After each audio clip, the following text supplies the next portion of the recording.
Tu te sens piégé. Tu sais ce que tu dois faire, mais tu n'y arrives pas. Tu es motivé le matin et le soir, tu culpabilises d'avoir gaspillé ta journée sur ton téléphone. Ce cercle vicieux te ronge. La quête de dopamine immédiate détruit ta discipline. Tu n'es pas seul.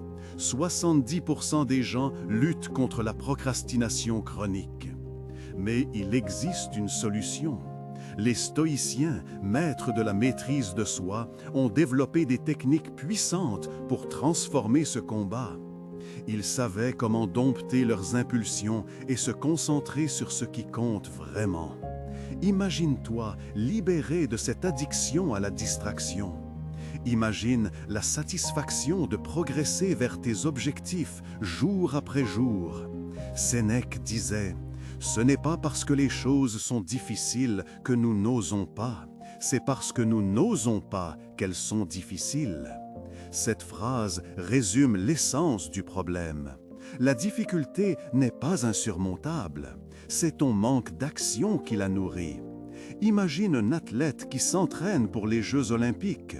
Il est tenté par la facilité, par le repos, mais il choisit la discipline, l'effort, la progression. Il accepte la douleur pour atteindre son but. Si ça résonne en toi, like cette vidéo maintenant. C'est le premier pas vers ta transformation. Alors, comment les stoïciens peuvent t'aider à reprendre le contrôle? La clé réside dans la dichotomie du contrôle. Distingue ce qui dépend de toi de ce qui n'en dépend pas. Tu ne peux pas contrôler tes pensées intrusives, tes envies soudaines de distraction, mais tu peux contrôler tes actions. Tu peux choisir de ne pas céder à ces impulsions. Tu peux choisir de te concentrer sur la tâche à accomplir. Épictète enseignait: « Il y a des choses qui dépendent de nous et il y en a d'autres qui n'en dépendent pas. » Concentre ton énergie sur ce que tu peux influencer. Ne te laisse pas submerger par ce qui échappe à ton contrôle. Prenons l'exemple de la frustration face à un projet difficile. Tu ne peux pas faire disparaître la difficulté. Elle est inhérente au projet. Mais tu peux contrôler ta réaction.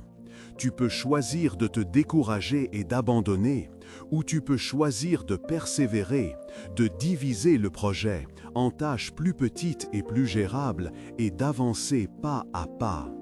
La discipline n'est pas une question de perfection, c'est une question de choix. C'est choisir l'effort sur la facilité, la progression sur la stagnation. C'est accepter l'inconfort pour atteindre tes objectifs. Et toi, quelle est ta plus grande difficulté avec ça? Écris-le en commentaire. Écris-le. Un autre outil puissant des stoïciens est la visualisation négative. Au lieu de te concentrer sur ce que tu veux, imagine ce que tu pourrais perdre. Pense aux conséquences de ta procrastination. Imagine les opportunités manquées, les regrets futurs, la frustration accumulée. Cette technique te permet de prendre conscience de la valeur de tes actions et de la gravité de tes choix. Marc Aurèle écrivait: « Commence chaque journée en te disant « Je rencontrerai aujourd'hui l'ingérence, l'ingratitude, l'insolence, la déloyauté, la malveillance et l'égoïsme. » En te préparant mentalement aux difficultés, tu es moins susceptible de te laisser déstabiliser par elles. Tu deviens plus résilient, plus adaptable, plus stoïque. Imagine que tu dois t'écrire un rapport important. Tu es tenté de remettre ça à plus tard, mais imagine les conséquences, un retard, une mauvaise note, la déception de ton patron. Cette visualisation négative te motive à agir, à surmonter ta procrastination et à te concentrer sur la tâche à accomplir. La visualisation négative n'est pas du pessimisme, c'est du réalisme. C'est reconnaître la fragilité de la vie et la nécessité d'agir avec intention. C'est apprécier ce que tu as et te battre pour le préserver. La pleine conscience est également essentielle. Sois présent dans l'instant. Observe tes pensées et tes émotions sans jugement. Ne te laisse pas emporter par le flot de tes distractions. Concentre-toi sur ce que tu fais, ici et maintenant. Sénèque conseillait « Tout le bonheur du futur dépend de ce que tu fais dans le présent ». Cette phrase souligne l'importance de la concentration et de l'action. Chaque instant compte, chaque choix façonne ton avenir. Imagine que tu manges. Au lieu de regarder ton téléphone, savoure chaque bouchée. Apprécie les saveurs, les textures, les sensations. Concentre-toi sur l'acte de manger. Cette pleine conscience te permet de te reconnecter à tes sens et de te détacher de tes distractions. La pleine conscience n'est pas une technique compliquée, c'est une pratique simple et accessible à tous. C'est prendre le temps de respirer, d'observer, de ressentir. C'est être présent à soi-même et au monde qui t'entoure. C'est un antidote puissant contre la distraction et la procrastination. Intègre ces principes dans ton quotidien. Crée un environnement favorable à la discipline. Élimine les distractions. Désactive les notifications. Supprime les applications inutiles. Aménage un espace de travail dédié. Fais en sorte que l'action soit plus facile que la distraction. Marc Aurèle disait « Efface l'opinion, mets fin à l'arrêt, éteins l'imagination, reste maître de toi-même. » Cette citation met en évidence l'importance de la maîtrise de soi et de la clarté mentale. Élimine le bruit mental, débarrasse-toi des distractions, concentre-toi sur ce qui compte. Imagine que tu veux lire. Au lieu de lire sur ton téléphone, dans un environnement bruyant, crée un espace calme et confortable. Éteins ton téléphone, prends un livre physique, concentre-toi sur les mots. Cette préparation favorise la concentration et l'immersion. Un environnement propice à la discipline te permet de résister plus facilement aux tentations. Il te facilite la tâche et te rapproche de tes objectifs. Adapte ton environnement à tes besoins.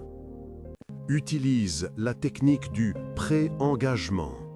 Prends des engagements publics. Annonce tes objectifs à tes amis, à ta famille, sur les réseaux sociaux. Le regard des autres te motivera à respecter tes engagements. La peur de la honte est un puissant moteur de discipline. Épictète affirmait « Ce qui trouble les hommes, ce ne sont pas les choses, mais les opinions qu'ils ont d'elles. » Cette phrase souligne l'importance de la perception et de la responsabilité. Tu es responsable de tes actions, tu es responsable de tes choix. Ne te cache pas derrière des excuses, assume tes responsabilités. Imagine que tu veux te mettre au sport. Annonce ton objectif à tes amis. Organise des séances d'entraînement avec eux. Le soutien social te motivera à persévérer et à atteindre ton objectif. Le pré-engagement n'est pas une simple technique de motivation, c'est un engagement envers toi-même. C'est une promesse que tu te fais et que tu t'efforces de tenir. C'est un pas de plus vers la maîtrise de soi. Récompense-toi pour tes progrès. Célèbre tes victoires, même les plus petites. Accorde-toi des pauses régulières. La discipline n'est pas synonyme de privation, elle est synonyme d'équilibre. Sénèque écrivait « Il faut se donner du plaisir, mais ne pas s'y livrer ». Cette citation met en garde contre les excès et encourage la modération. Apprends à te faire plaisir sans te laisser submerger par tes envies. Imagine que tu as travaillé dur toute la journée. Accorde-toi une soirée de détente. Regarde un film, lis un livre, passe du temps avec tes proches. Profite de ce moment de répit pour te ressourcer et te préparer à affronter de nouveaux défis. La récompense n'est pas une faiblesse, c'est un carburant. Elle te motive à continuer, à persévérer, à progresser.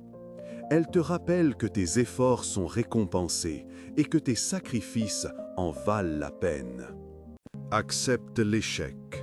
Ne te décourage pas si tu rechutes. La discipline n'est pas un chemin linéaire. Il y aura des hauts et des bas. L'important est de ne pas abandonner. Apprends de tes erreurs et continue d'avancer. Marc Aurèle enseignait « Ne te laisse pas abattre, ne te tourmente pas par l'idée que tu n'as pas rempli ton devoir. Reviens à la raison, corrige ta faute. » Cette citation encourage la résilience et la persévérance. Ne te juge pas trop durement, accorde-toi le droit à l'erreur. L'échec est une étape nécessaire sur le chemin du succès. Imagine que tu as craqué et que tu as passé une journée entière sur ton téléphone. Ne te culpabilise pas, accepte cette défaite. Analyse les raisons de ta rechute.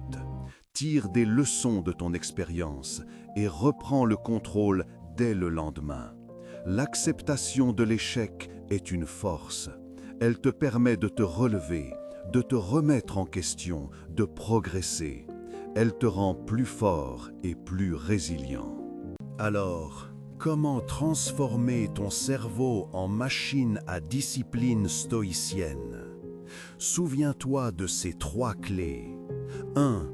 Dichotomie du contrôle. Concentre-toi sur ce que tu peux influencer. 2.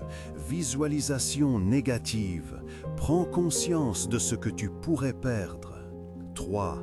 Pleine conscience. Sois présent dans l'instant. Applique ces principes chaque jour. La discipline n'est pas un don, c'est une compétence qui se développe avec la pratique. Sois patient, persévérant et stoïque. Tu peux reprendre le contrôle de ta vie et atteindre tes objectifs.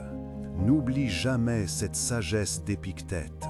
Ce ne sont pas les événements qui troublent les hommes, mais le jugement qu'ils portent sur eux. Change ton regard, change ta vie. Partage en commentaire quelle leçon stoïcienne change ta vie. Like si Inspire Day t'apporte de la valeur. Abonne-toi pour ta dose quotidienne de sagesse stoïcienne. À demain sur Inspire Day. Reste stoïque.